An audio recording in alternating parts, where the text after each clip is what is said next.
নমস্কার, আমার নতুন একটি ব্লগে তোমাদের সকলকে স্বাগত জানাচ্ছি। আগের ব্লগে তো দেখতেই পেলে যে আমরা হাওড়া স্টেশনে পৌঁছে গেছি। আমরা পিসিদেরকে খুঁজছিলাম যারা আগে চলে এসছে, তো তাদেরকে আমরা খুঁজে পেয়েছি। এই যে এখানে তারা বসে আছে।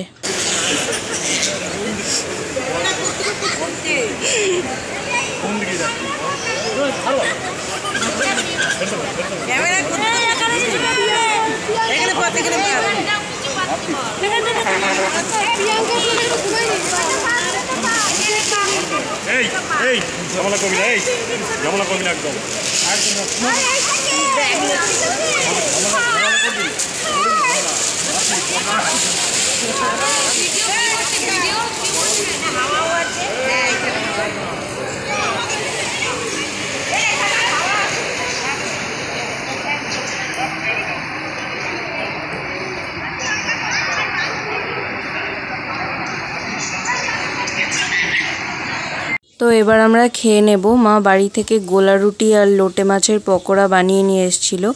গোলা রুটি বলতে মিষ্টি গোলা রুটি নয়, ঝাল গোলা রুটি, লঙ্কা আর পেঁয়াজ দিয়ে। আর লোটে মাছের পকোড়াটা বানিয়ে এনেছে সবার জন্য, বিশেষ করে আমার বড়দির ছেলে, মানে আমার মেজো পিসির বড় মেয়ের ছেলে লোটে মাছের পকোড়া খেতে খুব ভালোবাসে। ওর জন্য বানিয়ে এনেছে লোটে মাছের পকোড়া, আর সাথে আমরা সবাই খাবো, অনেকগুলোই বানিয়ে এনেছে। তো এবার মা লোটে মাছের পকোড়াগুলো সবার মধ্যে ভাগ করে দিচ্ছে। আর আমার পিসিরাও ঝাল গোলা রুটি খেতে খুব ভালোবাসে, পিসিদেরকেও ঝাল গোলা রুটি, লোটে মাছের পকোড়া সব ভাগ করে দিচ্ছে। তো এই যে বাড়ির থেকে অনেকগুলো ঝাল গোলা রুটি আর লোটে মাছের পকোড়া বানিয়ে নিয়ে আসা হয়েছে, আর সস নিয়ে আসা হয়েছে লোটে মাছের পকোড়া দিয়ে খাওয়ার জন্য। আমার বড় পিসির নাতনি আবার রাজমা দিয়ে গেল। বড় পিসির নাতনি বলতে বড় পিসির ছেলের মেয়ে, মানে আমার বড়দার মেয়ে। ও নিজে বানিয়েছে রাজমা, ও দিয়ে গেল। ট্রেনের মধ্যেও খেতে খেতে আসছিল, তখন আমাদেরকে খাইয়ে দিয়েছে, আবার এখন দিয়ে গেল। তো আমরা এইভাবে সবাই মিলে গোল করে বসে পিকনিকের মতন সবাই সবার খাবার ভাগ করে খাচ্ছি।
আমাদের কথা হয়েছিল যে আমরা যখন দীঘায় যাব তখন আমরা বাজনা ভাড়া করব। হাওড়া স্টেশন থেকে বাজনা বাজাবে, যখন আমরা ট্রেনে উঠবো তখন বাজনা বাজাবে, আর আবার যখন দীঘাতে নামবো তখন বাজনা বাজাতে বাজাতে নামা হবে। তার জন্য আমি বাড়ি থেকে ডুগডুগি এনেছি। সেই ডুগডুগিটা সবাই মিলে বাজিয়ে ওখানে সবার কানের কাছে বাজাচ্ছে। যারা যারা ঘুমাচ্ছে তাদের সবার কানের কাছে ডুগডুগি বাজানো হচ্ছে। আর আমরা এখন ৬-৭ জন মিলে হাওড়া স্টেশনে ঘুরতে বেরিয়েছি। রাত তো অনেকটাই হয়েছে, কিন্তু এত আওয়াজে কারোরই ঘুম আসছে না। যখন ফালতু শুয়ে থেকে কী করব, তার জন্য স্টেশনে ঘুরতে বেরিয়েছি সবাই মিলে। এখন আমরা স্টেশনের বাইরে বেরিয়ে এসেছি ১০-১২ জন মিলে। আর আমাদের বাড়ির বাকি লোকগুলো স্টেশনের মধ্যে ঘুমোচ্ছে বলতে ওরাও ঘুমোতে পারছে না, আওয়াজে জেগেই শুয়ে রয়েছে। আর আমরা একটু বাইরে বেরিয়ে এসেছি, ভেতরে ভালো লাগছে না, আর ভেতরে ঘুরতেও দিচ্ছে না আমাদেরকে। ওখানে যারা গার্ড আছে তারা বারণ করছে ভেতরে ঘুরতে। তার জন্য আমরা রাস্তায় চলে এসেছি। এখানে একটু দাঁড়াই, ঘুরি, একটু গঙ্গার ধারের দিকে যাই, এই করে বেড়াতে হবে। আমার বড়দির ছেলে ডুগডুগিটা চেয়ে নিল, নিয়ে সবার কানের গোড়ায় একবার করে বাজিয়ে দিয়ে আসছে। যারা যারা ঘুমাচ্ছে তাদের সবার কানের পাশে একবার করে বাজিয়ে দিচ্ছে। ওইদিকে আমার বড় জামাইবাবু, মানে ওর বাবা, আর আমার ছোটো জামাইবাবু একটা সাইডে পলিথিন পেতে ঘুমোচ্ছে। ওদের কানের গোড়ায় বাজিয়ে দিয়ে এসছে, ওরা তো পুরো চমকে উঠেছে। আর আমাদের মাথার কাছে পা দিয়ে এক লোক কখন থেকে ঘুমোচ্ছে, উঠছেই না। ওনার কানের সামনে ও একবার বাজালো, তাও উনি উঠছে না, বরঞ্চ ঘুমোতে ঘুমোতে আমাদের মাথার মধ্যে পা ঢুকিয়ে দিচ্ছে। কিছুতেই উঠছে না, সেই কখন থেকে ঘুমাচ্ছে, আর ও সবার কানের গোড়ায় একবার করে বাজাচ্ছে। সেই গতকাল ভোরবেলায় আমি ঘুম থেকে উঠেছি মর্নিং ওয়াক করতে যাওয়ার জন্য। গতকাল ভোরবেলা ঘুম থেকে উঠে মর্নিং ওয়াকে গেছি। তারপর দুপুরেও ঘুমাইনি, জাস্ট চোখটা বুজেছিলাম দুপুরে। আর আজকে তো সারা রাতে ঘুমই হয়নি, সে গতকাল ভোর থেকে আজকে এখন সকাল হয়ে গেল, এখনও পর্যন্ত টানা জেগে আছি।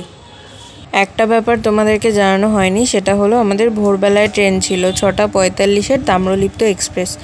সেই ট্রেনটা এতটা লেট করলো, প্রায় 3-3.5 ঘন্টা, না তারও বেশি লেট হচ্ছে।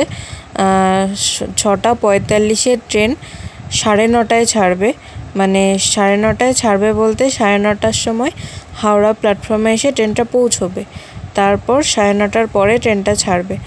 এতটা লেট হবে আমরা ভাবতে পারিনি। আগে থেকে জানতে পারলে আমরা গতকাল রাতে হাওড়া প্ল্যাটফর্মে আসতাম না, আমরা রাতে বাড়িতে ঘুমিয়েই আসতে পারতাম সকালে ভালোভাবে। এতটা হয়রানি হতে হলো আমাদেরকে। সেই রাত থেকে বসে আছি প্ল্যাটফর্মে, কি করব, কিভাবে সময় কাটাবো কেউ বুঝতে পারছি না।